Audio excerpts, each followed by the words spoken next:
오늘 우리 헌신 예배로 드리게 됐는데요. 고민을 많이 했습니다. 헌신 예배는 대상이 분명하고 또 메시지가 분명하게 나와야 되기 때문에 어떤 설교를 해야 될까? 우리 청년과 우리 성도님 모두에게 주신 하나님 말씀이 어떤 것일까? 어떤 것이 우리 공동체에게 하나님 주신 말씀일까? 여기에 대해서 생각을 하면서 기도를 했는데요. 먼저 제가 청년부를 담당하면서 느꼈던 어려움들이 몇 가지가 있었습니다. 한국에서도 계속 청년부 사역을 오랫동안 했었는데요. 당연히 여기도 오니까 이민교회로서 또 여러 어려움들과 청년부를 담당했을 때 오는 어려움들이 있었는데요. 처음에 청년부를 시작할 때 여러 곳에서 들리는 얘기가 있었습니다. 우리 어르신들이 청년들이 오면은 너무 좋고 젊은 애들이 오니까 잘해주고 막 애써서 챙겨주고 먹을 것도 막 주고 했는데 얘들이 얼마 안 있다가 그냥 쑥 떠나버리는 거예요.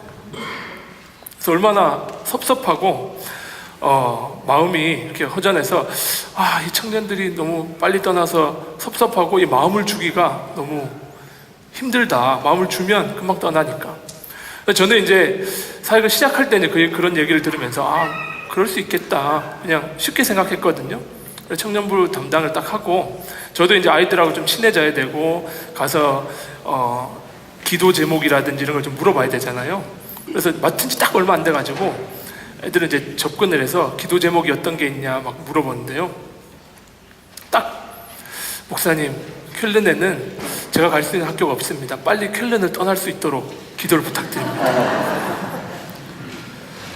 그 얘기 딱 듣는 순간 우리 어르신들이 이게 걱정하고 어려워하던 부분이 바로 이런 부분이었구나. 그리고 제가 청년부 사역을 시작한 지가 이제 오래되지 않았는데요. 벌써 많은 청년들을 한국으로 또 다른 도시들로 보냈습니다. 처음엔 되게 적응이 안 됐어요. 내가 이걸 어떻게 받아들여야 되지? 얘들하고 좀 어울려서 같이 뭔가 하고 싶은데 곧 갈 거라고 생각하고 이렇게 하니까 청년부 사역자가 여기에 되게 어려운 자리구나 하는 생각이 드는 겁니다. 그러면서 하나님 앞에 기도하면서 생각했습니다. 이 한빛교회 안에서 우리 청년들이 또는 우리 성도님들이 서로 어떤 마음으로 함께 있는 시간을 소중하게 보낼 수 있을까? 함께 있는 이 귀한 시간에 어떻게 서로 마음가짐을 가지고 서로를 대하는 것이 하나님 보시기에도 가장 좋고 우리 공동체를 위해서 좋은 것일까? 여기에 대해서 고민을 했습니다. 그런 도중에 여러 책들도 좀 찾고 하면서 이 성경을 읽다 보니까 이 말씀을 만나게 됐는데요. 오늘 이 본문 말씀을 통해서 우리 교회 공동체에게 하나님께서 주시는 그런 메시지를 같이 나누길 원합니다. 오늘 우리 읽은 본문 앞에 요한복음 4장 35절부터 읽었는데요. 그 앞쪽에 보면 우리가 잘 아는 이야기가 하나 나옵니다. 한 여인이 우물가에서 예수님을 만난 이야기, 사마리아 여인이요 예수님을 만난 이야기가 나오는데요. 우리가 이미 잘 알다시피 구약 시대 때부터 이 사마리아 사람, 그러니까 북쪽 이스라엘 사람과 또 남쪽 유다 사람들은 사이가 좋지 않았습니다. 특히 북쪽 이스라엘이 멸망하고 난 다음에는 이 아수르에 의해서 막 이 혼혈 정책이라고 하죠. 서로 결혼시키고 혼혈 정책을 쓰면서 신앙을 지키지 못하고 변절한 사람들이라고 북이스라엘, 사마리아 사람들이 신앙을 버리고 변절한 사람들이라고 남쪽 유다 사람들이 생각을 했습니다. 그래서 그들과는 말도 섞지 않았습니다. 그런데 이게 수백 년 동안 흘러내려온 역사거든요. 수백 년 동안 사마리아 사람과 유대 사람들은 말을 섞지 않고 서로 원수처럼 여기면서 살았는데요. 오늘 본문 앞쪽에 보면 바로 그 사마리아 여인과 예수님이 만나서 대화하는 장면이 나옵니다. 근데 이 사마리아 여인은 성경을 보신 분들은 아시겠지만 사람들이 별로 좋게 생각하지 않는 여인이었습니다. 남자 관계가 아주 복잡하고요. 그래서 사람들에게 손가락질을 받는 그런 여인이었습니다. 그래서 물을 들어오는데요. 이렇게 햇볕이 가장 뜨거운 시간에 사람들이 아무도 물을 들어오지 않는 시간에 이 여인이 사람들의 눈을 피해서 물을 들어오다가 예수님을 만난 겁니다. 근데 예수님과 이상한 대화를 나누면서 이 여인은 알게 됩니다. 자신이 만난 분이 사마리아 사람들이 오랫동안 기다려오던 메시아였다는 것을, 그리스도였다는 것을 이 여인이 깨닫습니다. 그리고는 물을 들어와 놓고 사람들을 피해서 그 시간에 물을 들어온 이 여인이 예수님을 그리스도라는 것을 깨닫고 나서는 물동이를 그 자리에 버려두고 동네 사람들에게 쫓아갑니다. 그리고 이렇게 얘기하죠. 사람들아, 여기 와서 보라. 내가 만난 이 사람이 그리스도가 아니냐. 근데 이런 사실 남자 관계가 복잡한 이런 사람들이 싫어하는 이 여자가 얘기한다고 사람들이 잘 안 들을 수도 있잖아요. 난 너 말 못 믿겠어, 이렇게 얘기할 수도 있잖아요. 그런데 이때 놀라운 일이 일어나는데요, 많은 사람들이 그 여인의 말을 듣고 예수님께 나아오는 장면을 성경에서 보여주고 있습니다. 정말 차라리 이방인이면 더 낫겠죠. 이방인보다 더 나쁜 사람으로 여겨졌던 사마리아 사람들, 그 사람들에게 예수 그리스도의 복음이 전해지고 있는 그 장면을 오늘 본문 바로 앞부분에서는 우리에게 보여주고 있습니다. 수백 년 동안 원수로 지내던 사람들, 저 사람들이 과연 변화할 수 있을까? 저 사람들이 하나님의 자녀가 될 수 있을까? 다시 하나님께 나올 수 있을까? 의심하던 그 사람들이 예수님을 만나고 한 여인을 통해서 예수님께 나오는 아주 감격스러운 순간, 아무도 예상하지 못한 시기, 아무도 예상하지 못한 방법으로 사마리아 사람들은 예수님께 나오게 됩니다.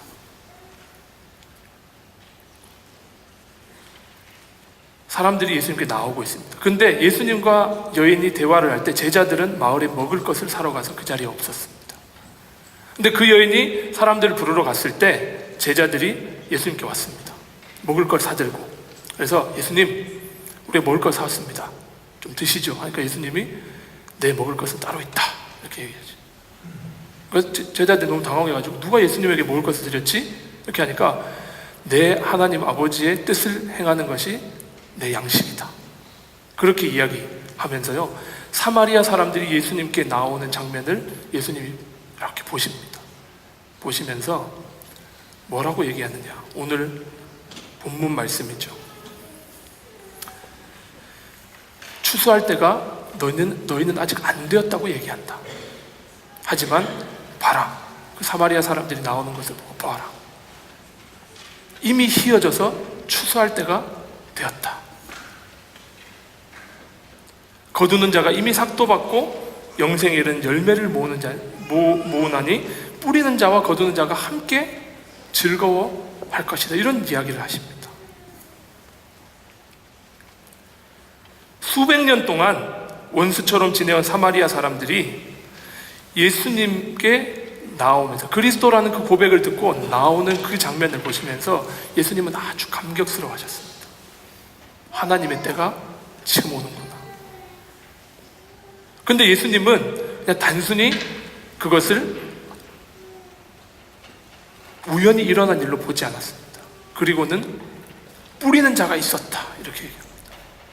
수백 년 동안 많은 사람들이 사마리아 사람과 원수처럼 지내면서 말을 섞지 않았지만, 그럼에도 불구하고 이 사마리아 사람과 유대인들이 다시 하나님의 백성으로 하나가 되기 위해서 수없이 노력해온 많은 사람들의 수고를 예수님은 생각하십니다. 예를 들면 다윗 같은 사람, 북이스라엘과 사마리아 사람과 남쪽 유다가 사이가 좋지 않을 때 예루살렘으로 수도를 옮기면서 이 양쪽을 통일하려고 했던 다윗의 노력. 근데 북이스라엘이 갈라지고 나서 그들에게 하나님의 메시지를 전하면서 회개하라고 외쳤던 아모스와 호세아 같은 선지자들 뿐만 아니라 유다 사람들이 사마리아 사람들을 보면 손가락질을 할 때, 그때에도 사마리아 사람들은 모여서 하나님의 오실 때를, 그리스도가 오실 때를 기다리면서 예배하고 있었던 그 사마리아 사람들의 예배에 대한 열정. 이 여인도 예수님께 얘기하지 않습니까? 어디서 예배하는 것이 옳습니까? 당신이 우리가 기다리던 그 사람입니까? 이 사마리아 사람들의 예배를 향한, 하나님을 향한 그 열정들, 그 모든 것들이 이제 예수님의 때에 이르러 결실을 맺게 되었다는 겁니다. 제자들은 아무것도 한 것이 없습니다. 그런데 그 제자들이 있는 그곳으로 사마리아 사람들이 예수님께 나오는 장면을 보고 너희는 아무것도 하지 아니하였으나 이미 거두는 자가 있었고 뿌리는 자가 있었고 너희는 이제 거두는 자로 이 기쁨에 함께 참여하게 될 것이다. 예수님의 가르침이 그것이었습니다. 이미 앞서 수고한 많은 사람들의 수고가 있었다. 너희는 수고하지 않았지만 그것을 함께 거둠으로 그 즐거움에 참여할 것이고 이는 뿌리는 자와 거두는 자가 다 함께 즐거워할 하나님의 놀라운 영광에 너희들이 참여하게 될 것이다 라는 가르침을 전해주고 있습니다. 저는 이 말씀을 보면서 오늘 본문 설교 제목을요, 뿌리는 자와 거두는 자라는 제목을 잡았는데요, 이 말씀을 가지고 오늘 우리 성도님들과 우리 청년들에게 권면의 말씀을 드리고자 합니다. 우리 사랑하는 우리 먼저 성도 여러분들에게 권면의 말씀을 드리고 싶습니다. 사랑하는 성도 여러분, 우리는 오늘 예수님께서 말씀하신 뿌리는 자들입니다. 이곳에 교회를 세울 때 처음부터 계셔서 모든 것을 바쳐서 이 교회를 세우기 위해서 헌신했던 많은 분들이 계시고요, 또 많은 어르신들 그 이후에도 함께 오셔서 이 한빛교회 공동체를 세워가는데 열심히 노력하셨습니다. 어찌 보면요, 우리 청년들은요 아무것도 없이 그냥 예배는 드려야 되니까 한국에서 이렇게 와가지고 교회 어디 있나 이렇게 찾다가 여기 누구한테 얘기 듣고 와보니까 여기 한빛교회가 있는데 그냥 와서 다 차려진 밥상에 숟가락을 하나 얹는 것 같아요. 그래서 조금 밥을 먹다가 갈 때가 돼서 저는 갑니다. 가는 사람들 같이 보일지도 모르겠습니다. 갈 때 매정하게 그냥 탁 떠나는 것 같아서 저는 제 살 길 찾아서 갑니다. 추스 하고 떠나는 것 같아서 되게 섭섭할지도 모르겠습니다. 하지만 우리 인생이 그러하듯이 만남이 있으면 헤어짐이 있는 것은 하나님께서 정해 놓으신 것이고요, 뿌리는 자가 있으면 거두는 자가 있는 것이 하나의 신앙의 원리 중에 하나입니다. 예수님께서 이렇게 말씀하시죠. 한 사람이 심고 한 사람이 거둔다는 말이 옳도다. 심는 자와 거두는 자가 같지 않다는 말입니다. 심는 자는 심는 자의 수고가 있고 거두는 자는 거두는 자의 감사함이 있다는 그런 가르침이죠. 저도요, 청년부를 작년 이제 7월 달부터 시작해서 맡았는데요, 제가 오고 나서 청년 사람이 많아졌습니다. 제가 운동을 좋아하고 그래가지고 막 남자 청년들하고 같이 부딪히고 막 하다 보니까 여자들은 별로 안 많아지고 남자들이 많아지는 것 같습니다. 뭐 좋은 현상인지 잘 모르겠지만 청년들 숫자도 많아지고 분위기가 아주 지금 좋습니다. 근데 저는 누구는 그렇게 생각하실지도 모르겠어요. 청년부 교육자를 딱 세워놨더니 훨씬 청년부가 든든하게 서간다고 생각하실지 모르겠지만 저는 교육자가 잘해서 그렇다고 생각하지 않습니다. 그 앞서 이 교회를 위해서, 이 교회를 세우기 위해서, 이 귀한 공동체를 세우기 위해서 열심히 수고하신 많은 노력들이 그 순간 결실을 맺게 된, 저는 그 전에 아무것도 한 것이 없습니다. 이 한빛교회 공동체를 위해서. 그런데 때가 돼서 하나님께서 예배하신 때가 돼가지고 청년들이 많이 함께 모여서 예배할 수 있는 기회가 되고, 그래서 전 너무 그냥 감사할 따름입니다. 이 귀한 공동체가 있음에 감사하고요, 이 귀한 공동체를 세워오시느라고 수고한 모든 우리 성도님들께 감사드립니다. 사랑하는 성도 여러분, 예수님의 말씀을 기억하시고 우리가 뿌리는 자들로서, 내가 다 거두려 하는 것이 아니라 뿌리는 자들로서 아낌없이 우리 청년들을 위해서 기도하고 후원해 주셨으면 좋겠습니다. 우리 청년들은 이곳에서 받은 섬김과 사랑을 아마 평생 잊지 못할 겁니다. 그리고 이들이 어디에 가든지 한국으로 가고요, 우리의 조국인 한국 교회에 가서 이들이 받았던 사랑과 섬김을 그대로 다른 사람들에게 베풀어 줄 겁니다. 전 세계로 나갈 겁니다. 한국뿐만이 아니라 세계 곳곳에 나가서 교회를 세우기 위해서, 이런 귀한 공동체가 있다는 것이 얼마나 소중한 것을 깨닫고 이들은 교회를 세우기 위해서, 하나님 나라를 위해서 최선을 다해 노력할 겁니다. 만약 이 청년들이 이 유학생활에 신앙을 붙잡아 주지 못한다면은 우리는 하나님 나라에 많은 이 일꾼들을 잃게 되는 겁니다. 짧은 시간이든 긴 시간이든 이곳에서 이들이 열심히 신앙생활에서 신앙에 성공할 수 있다면 우리 한빛교회는 해마다 많은 청년들을 해외와 한국으로 파송하는 선교의 중심지가 될 수 있을 것입니다. 우리 청년들 위해서 기도 많이 해주시고 관심 가져주시고 사랑해 주십시오. 다음으로 우리 청년부, 우리 청년들에게 권면의 말씀 드리고 싶습니다. 유학생활이 힘들죠. 많이 쉽지 않습니다. 언어도 힘들고요, 집 구하는 것도 힘들고요, 언어도 힘든데 학교 수업 들으려니까 너무 힘들고, 또 집에서 돈을 지원받는 것도 너무 죄송하고 부담스럽고, 또 몸이 아프면 서럽고, 모든 게 이게 힘든 것 투성인데요. 목사님이 와가지고 교회 아동부 교사가 필요한데 이렇게까지 얘기하니까 얼마나 부담스럽겠습니까?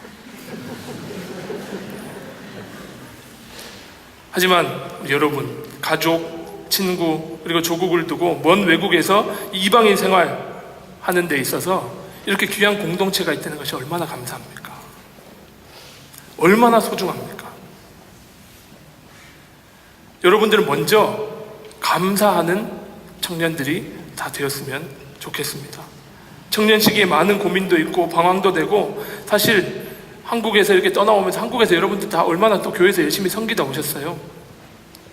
잠시 교회 봉사도 좀 쉬고 싶고 그런 마음도 잘 알고 있습니다. 그냥 좀 프라이하게 신앙생활 하고 싶다, 그냥 나와서 저 뒤에 앉아가지고 예배만 살짝 드리고 가고 싶다, 이런 마음을 제가 왜 모르겠습니까? 하지만 기억하십시오. 누군가는 희생하고 수고하였기 때문에 이 공동체가 있는 것이고요, 내가 희생하고 수고하지 않으면 누가 그 수고를 대신해 주진 않습니다. 그래서 우리가 이곳에서 신앙생활 할 때 먼저 뿌렸던 모든 우리 어르신들에게 감사하는 마음으로 신앙생활을 했으면 좋겠고요, 두 번째로는 이미 세워진 공동체에서 단지 좋은 것만 누리다 가는 사람이 아니라 우리도 다시 뿌리는 자가 되어야 된다는 겁니다. 앞으로 많은 유학생들이 또는 직장을 찾는 청년들이 뿐만 아니라 많은 장년, 어르신들이 한빛교회를 찾을 겁니다. 그곳으로 몰려들어옵니다. 우리의 조그마한 수고들이 더해져서 이 공동체가 건강하게 세워질 수 있다면 많은 신앙생활을 위해서 이 유학생활 오면서 신앙의 자리를 찾기 위해서 오는 사람들에게 희망과 용기가 될 수 있을 겁니다. 얼마나 이게 감사한 일입니까? 비록 내가 짧은 기간 이곳에 있는다 하더라도 내가 이 공동체에 무슨 일을 할 수 있을까? 조그만 일이라도 어떻게 내가 보탬이 되고 도움이 될 수 있을까 하고 생각한다면은 우리 한빛교회 공동체는 청년들의 작은 수고와 노력들이 모여져서 더욱더 풍성한 공동체가 될 수 있을 겁니다. 이미 우리가 영상에서 보셨듯이 여러분들은 교사로, 찬양팀으로, 또 봉헌위원이나 많은 일들로 교회를 섬기고 있는 것 잘 알고 있습니다. 저는 청년부 사역자로서 이 청년들과 함께 사역하는 것이 너무 행복하고 감사합니다. 이 거의 에이스들만 모아놓은 거 아니에요. 국내에서 잘하는 에이스들, 각 교회에서 이 청년들을 보낼 때 얼마나 마음이 아팠겠습니까? 그런 청년들과 함께 사역할 수 있다는 것이 너무나 감사합니다. 여러분들이 혹시나 제가 그래도 열심히 하고 있지만 걱정되는 마음에서 여러분들 혹시나 그냥 조용히 예배만 드리고 가고 싶다, 좀 쉬면서 그냥 신앙생활 살짝 이곳에서는 살짝 내려놓고 싶다라고 하는 청년들이 있으면 마음을 새롭게 하셨으면 좋겠어요. 신앙이라고 하는 것은 자기 중심을 떠나서 남을 사랑할 줄 알고 남을 섬길 줄 아는 것, 하나님 나라의 공동체를 위해서 자기를 희생할 줄 아는 것, 이것이 신앙인의 가장 기본된 자세라는 것을 기억하고, 여러분들 오늘 헌신 예배인데요, 작은 결단이나마 결단을 하셨으면 좋겠습니다. 우리 교회에 내가 작은 일이라도 도울 것이 있으면 돕겠다 하는 마음으로 함께 교회에 참여한다면은 우리는 거두는 자뿐만, 누리는 자뿐만이 아니라 뿌리는 자로서 여러분들은 계속 하나님의 나라에 동참할 수 있는 것이죠. 마지막으로 말씀을 맺겠습니다. 사랑하는 성도 여러분, 우리 청년 여러분, 혹시 뿌리는 자와 거두는 자가 함께 즐거워할 그날을 생각해 보셨습니까? 돌아오지 않을 것만 같았던 사마리아 사람들이 아무도 알지 못하던 때에, 아무도 알지 못하는 방식으로 예수님께 나오는 것을 기억하면서 저는 그날을 한번 꿈꿔봅니다. 여기서 우리 성도님들이 뿌려놓은 귀한 열매를 먹으면서 자란 우리 청년들이 세계 각국에 아직도 예수님을 모르는 사마리아인 같은 많은 영혼들을 다시 하나님 품으로 인도할 그날을 꿈꿔봅니다. 또한 우리 청년들이 거두는 자들 뿐만 아니라 뿌리는 자들로서 열심히 교사로서 가르친 우리 아이들이 자라나서 하나님의 때에, 우리가 알지 못하던 때에 내가 가르쳤던 그 주일학교 꼬맹이들이 자라나서 아무도 알지 못하는 많은 사람들을 하나님 품으로 인도할 그날을 꿈꿔봅니다. 그래서 마지막 때에 하나님의 영광과 하나님의 통치가 온전히 실현될 하나님의 나라에서 뿌리는 자와 거두는 자가 함께 즐거워하는 그날이 속히 오기를 주님의 이름으로 축원합니다. 기도하겠습니다.